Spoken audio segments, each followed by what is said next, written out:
সিলেট টাউনের বাক্কা কয়টা এলাকাত একটানা 9 ঘন্টা কারেন্ট থাকতো না শনিবার। ইদিন বিয়ান 8টা থাকি বিয়াল 5টা পর্যন্ত কারেন্ট সাপ্লাই দিতে পারতা না করে কইছেন সিলেটর বিদ্যুৎ উন্নয়ন বোর্ডে।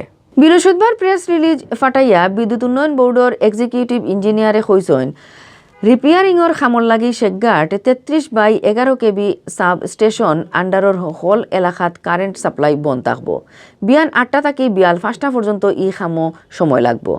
যেটা এলাকা হলো কারেন্ট থাকতো না ইগুন হইল Gachhitula, Mirza Jangal, Shahjalal Ghat, Keane bridge, Nawab road, Ramerdighir Par, Surma market, Topkhana, Laldighir Par, Majumdarpara, Shamimabad, Khanihail, Betarbazar, Kholabhara, Tikorbhara, Sheikhghat, Hajirbazar, Teliaor, Taltala, medical road, Kajalshah, Batali, Kuarpar, Lamabazar, Rikabibazar, Modhushahid, Munshipara, Sagardighir Par, Mirer Maidan, police line, Bornomala point, Manipuri বস্তি আর সুবিদ বাজারের কিছু সাইডও।